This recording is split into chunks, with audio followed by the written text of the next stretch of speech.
Hello everyone, this is Madhavi Karamodi, Assistant Professor in CSE Department.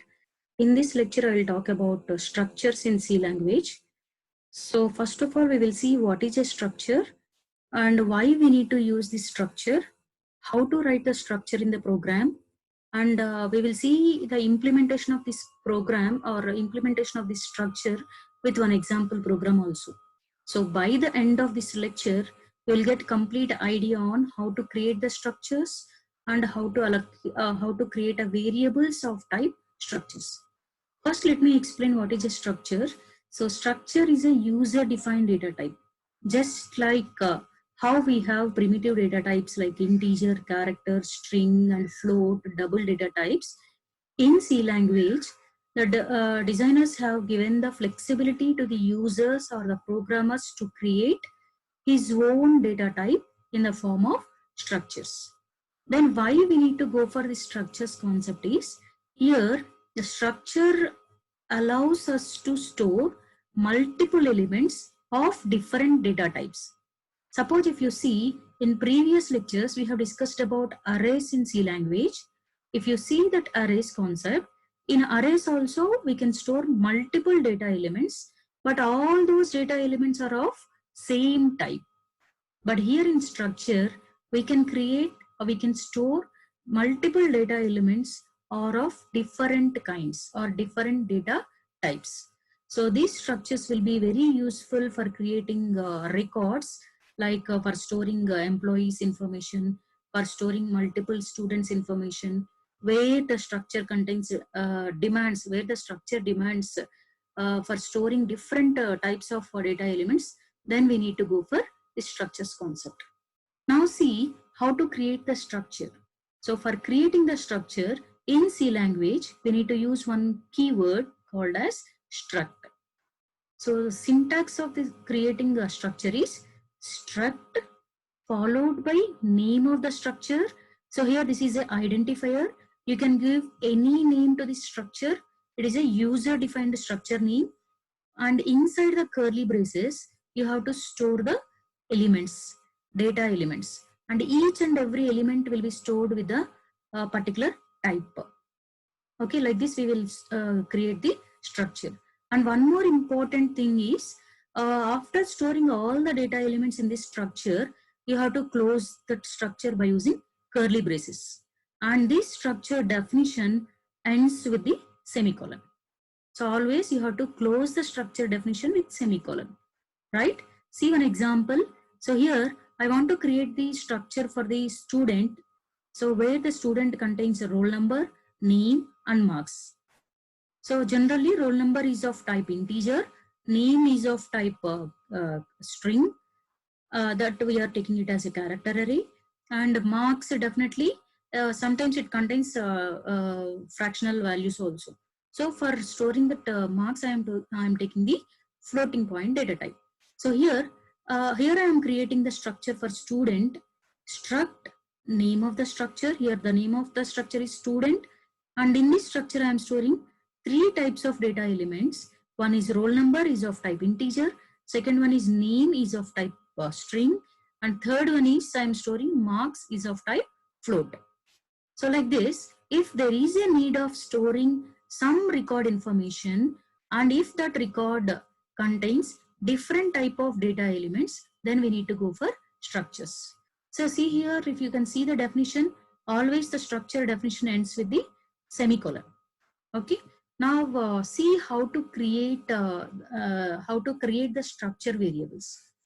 And before creating the structure variables, first of all we need to know how the memory will be created for this structure.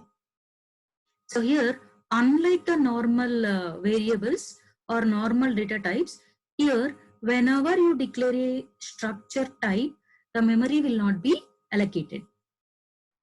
Whenever you write a structure like this, simply if you write the structure like this, the memory will not be allocated for the members of this structure. Whenever you create a variable of this structure type, then only the memory will be allocated for that structure members. Okay, so see that statement here. Here I am creating the student structure. So inside the main method, I am creating the variable is of type student structure. So how we can create the variables like int, roll number, float, marks, char, name, like that. If you want to create the variables for the user defined data type like structures, so this is the way to create the variables.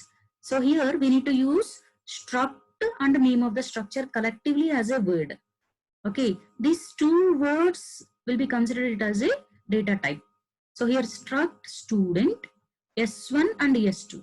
That means that here I am creating two variables S1 and S2 are of type student structure. Okay, like this we need to create the variables for the structure. If you can create the variables for the structures like this, then only the memory will be allocated for these variables. In these variables are just like a internal pointers to point to the base address of the structure. Suppose if your structure is storing at index at address 1000 in the memory location, so that 1000 base address will be pointed by this S1 pointer. Okay, so in this S1 pointer points to the initial base address of the structure, then the memory will be allocated. So here character name is of type 20, size is 20. So 20 bytes of memory will be allocated for the name, and here roll number is of type integer. So depending upon the system, it will take the size for the integer type. Suppose if it is a 32-bit OS, then the size of the integer is 2 bytes.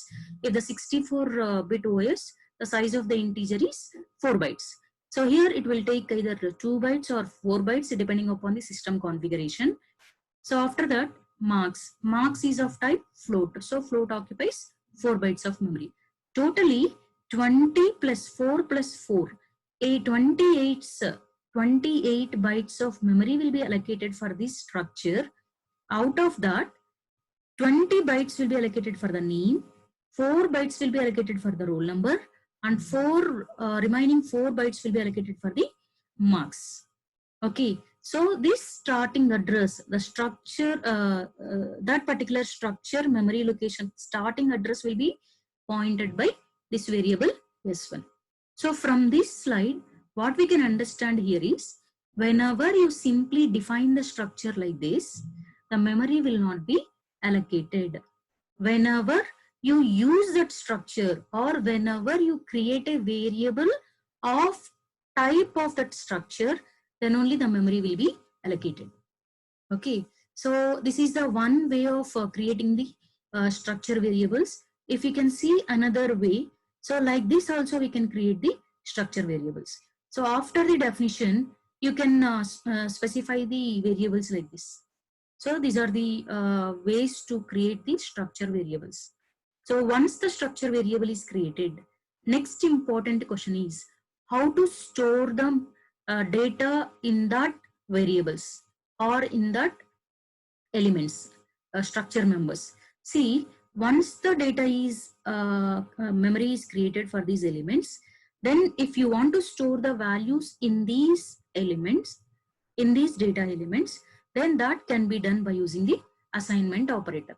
So just how we are assigning the value to the variable, in the same way here also for structure members also we will assign the value by using assignment operator only.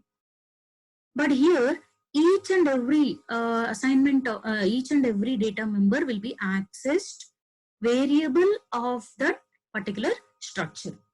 Suppose here I am creating two variables S1 and S2.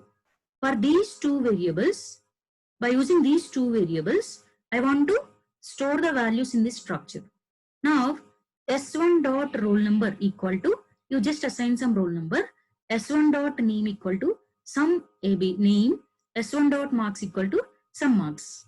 So that indicates that these are the information for the variable S1 of type student structure. Similarly, if you want to allocate or if you want to store the values for S2 variable, same S2 dot roll number equal to roll number, S2 dot name equal to name of the student, S2 dot marks equal to marks of the student. So this is the way to allocate the memory for the structure variables and the way to assign the values to the structure members.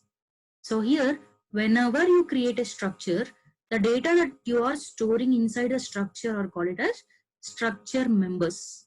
So first one is the character member, and this is the integer member, and this is the floating point member. Okay.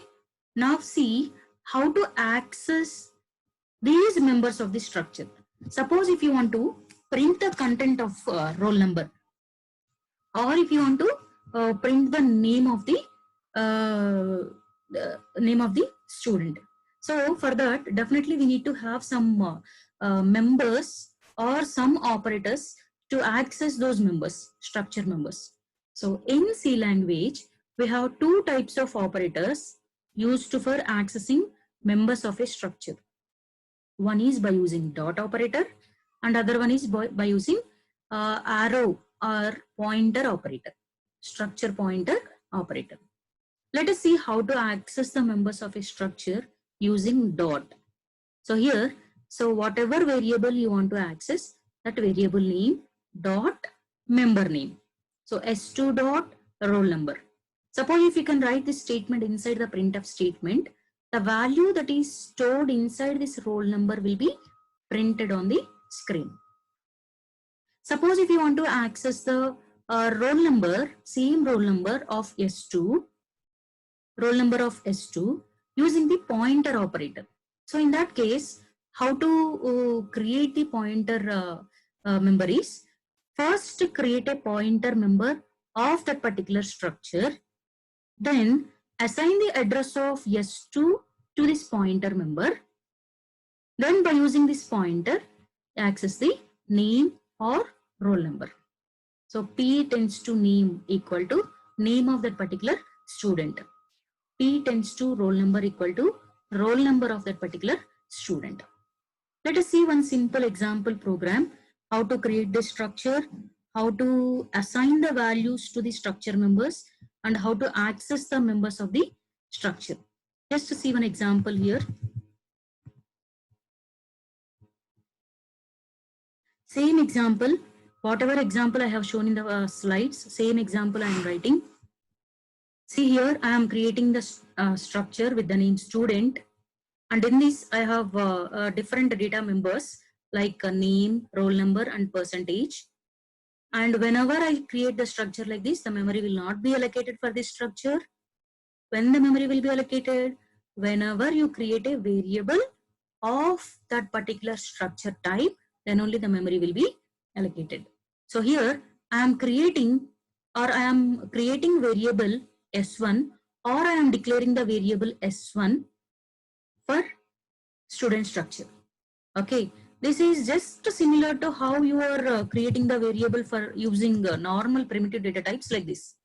So here I am declaring the variable int a, that means a is of type integer. Similarly, here I am declaring S1, that indicates that S1 is of type student structure. Okay, so here I am creating two variables, S1 and S2 for student structure. Now for S1, I am storing name of the student as John and roll number as 1201, and that particular student percentage is 78.5. So here for storing the name in the S1 name variable, name member, I am using str string copy function. So why I need to use the string copy function is, here name is of type character, character array. That means it is a string. So directly we can't assign the value for the string. So here what I am doing here is, wherever the name S1 dot name, in S1 dot name position, I am copying the value John. Okay, that means it is just similar to this statement. Okay, so after that I am assigning the marks roll number to the roll number variable, roll number member, and I am assigning the percentage to the percentage. Now see, similarly for student 2, S2, for S2 variable also, I am assigning the name, roll number, and percentage. Now, if you want to print the details of S1, Then how we can print those details, or how can we access the members of the structure using S1 variable is, here I am trying to print the student 1 information. The student 1 is S1. Now, first I am accessing name of the student. So how to access? By using dot operator or by using pointer operator. Okay. So here I am using dot operator. So S1 dot name. So the name of the first student will be retrieved, and that I am printing here as student 1 name is S1 dot name is John. So here I am printing the roll number. So S1 dot roll number, and here I am printing the percentage of the S1 variable. Okay. Similarly, I am printing student 2 details also. S2 dot name, S2 dot roll number, and S2 dot percentage. Right. So I'll just show you the output of this program.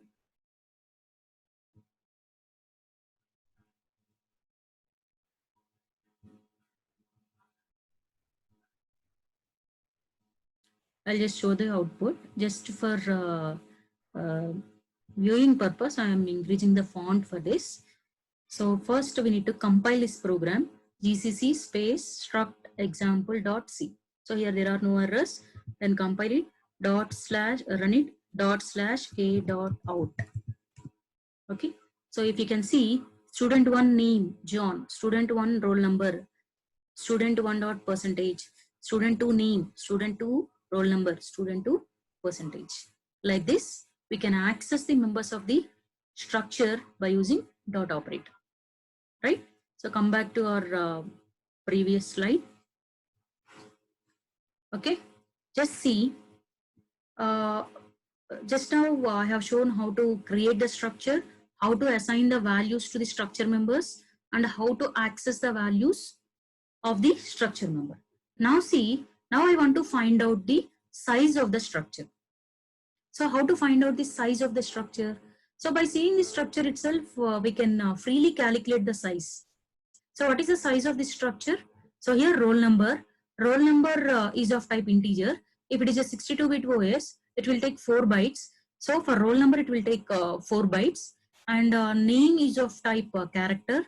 Here 20, this string size is 20. So 20 bytes of memory will be allocated for name. So 20 plus 4, 24. And marks is of type float. Right? So float also occupies 4 bytes of space. So 20 plus 4 plus 4, totally 28 bytes of memory will be allocated for this structure. Just to see the same concept with example program. So in C language, for finding the size of any variable or any kind of data member, we have size of function. By using the size of function, we can calculate the size of the variable. So here by using this size of function, I am just calculating the size of the variable S1. So variable S1 means it is ultimately a pointer of type, or a variable is of type student structure. So the student structure size is ultimately a size of S1. So here this statement should return the 28 as a result. So just see the output of this program also. And before going to that, see, if you want to know the size of the structure, size of that particular variable name. Or we can also write like this, size of struct student. So in these two ways, we can find out the size of the structure. Okay, just see how much size it is displaying with the example. So I just now copied the program on the online compiler itself, because moving to that C compiler is very difficult. So here itself I am showing. So just observe the output. Size of the student is 28. Size of the student is 28. Here I am writing two statements. So first I am printing the size. Suppose here I'll include one more statement. Bytes.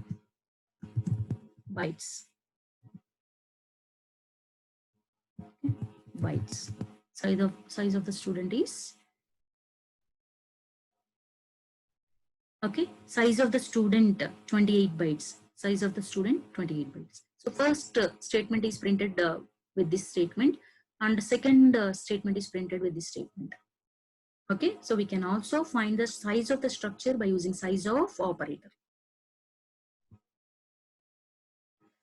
Now see, and one more important thing is, we can also create an alias name and another name for this structure data type or any kind of data type by using typedef. You just see, so we use this typedef keyword for creating an alias name for the data types. So in the previous slide, we have seen how to create a variable of type student structure. And here we will see the same thing by using typedef. So here, if you can use typedef to give a name to your user-defined data type, then automatically a new data type, we use same data type for defining the structure variables directly. See here, this is the previous representation. So how we are, in this way we can create the structure, and in this way we can create the structure variables inside the main method. Now we will see the same thing for creating the structure members using typedef. So at the time of defining the structure itself, you just write the keyword typedef. That means here I am creating one data type, and for this data type, I am creating one alias name. Here, after this closing of the structure, you just to give some name. So this name will be acts as a alias name for this structure. So inside the main method, instead of writing structure student or struct student, directly you can use this alias name as a structure name. By using this name, we can create the variables stud s1, s2. If you can see this kind of declaration, this is similar to how we are declaring the variable like int a, b, right? So a, b are the type integer type. Here s1, s2 is of type stud. So this stud is a definition or an alias name for the student structure. So like this, also we can create a alias names for the structures using typedef statement. Okay. Next, to see the one more concept here. Here we can also write structures inside the another structures. Okay. If you can write one structure inside the another structure, then that kind of structures we are calling it as a nested structures. See the same example, student example. Here I am creating the student structure with the roll number, gender, and every student contains some address, right? So here I am taking the address as one structure, but this address I am specifying inside the student structure, right? So this address belongs to the student. So that is the reason why I am writing the student's address structure inside the student structure. So see how I am specifying or defining inner structure is struct address int house number char city name. Okay, now for this structure, inner structure, I am giving one variable as a. Okay, so now if you want to access the members of the student structure, so whenever the structure definition is created like this, as usual, memory will not be allocated. Whenever you create a variable of type student structure, then only the memory will be allocated for the members of this structure. Okay, just we'll see one example how to implement this nested structure. We'll see one example.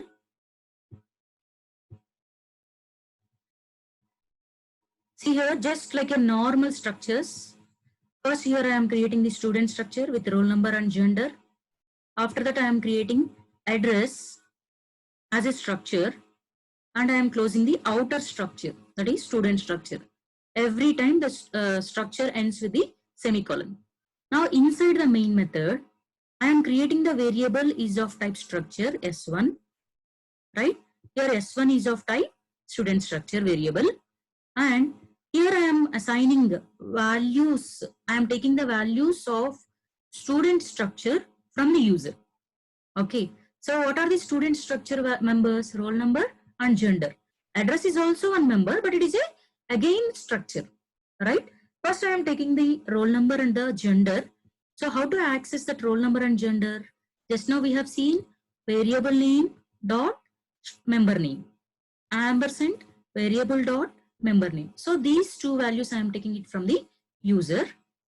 So after that, I am taking inner structure variables. So I am reading the values for the inner structure. So here I am asking the user to enter house number and city name, and how to access this inner structure. So generally this inner structure is a part of outer structure, student structure. So the variable of for student is S1, right? And the variable for inner structure is A. So if you want to access this inner structure members, house number, how to access it? S1 dot A dot house number, right? So see this statement, S1 dot A dot house number and ampersand S1 dot A dot city. So these two values also I am taking it from the user, right? Now I am printing roll number, gender, as well as house number and city of the student. So first I am printing roll number and gender in one line, like S1 dot roll number. So whatever roll number the user is entering at the time of execution, that roll number will be printed on the screen. And S1 dot gender, that gender will be printed on the screen. And similarly, I am printing house number also, but house number is available inside the address structure. So for referring that address structure member, we need to access it through outer structure member plus and inner structure member. So S1 dot A dot house number. Similarly, S1 dot A dot city. Right? Just see the output of this program, how this program will gives the output.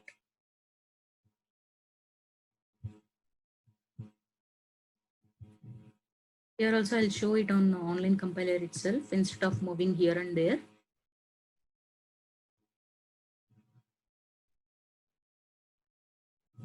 See, here it is asking to enter roll number and gender. Just assume here I am entering the roll number as 1201 and gender as M. Okay, just click on enter. Now it is asking, sorry, here it is, wait a minute.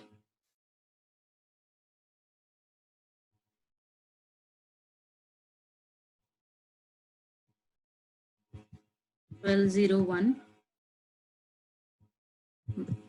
M, and it is asking a house number. So 101, house number is 101 or 102, and city is Hyderabad.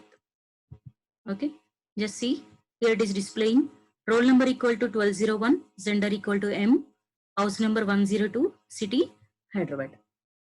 So this is about the nested structures. So in C language, we can also write structures inside the another structure. If you can write structure inside the another structure, then that kind of structures are called it as nested structures. So if it is a nested structure, for accessing the members of that nested structures, we need to take the variable of the outer structure dot inner structure variable dot that particular member name. So like that we can access the values of the inner structure, and we can assign the values of the values for the inner structures. So this is about structures concept. So I hope you people got an idea on structures. So what is a structure, how to create the structure, how to create a structure variable, how to assign the values for the structure members, how to access the values of the structure members, and how to write the nested structures, and how to set an alias name for structure using type def. So I hope these are the things you have understood from this. So in next lecture, I'll explain arrays of structures. So until then, thank you one and all.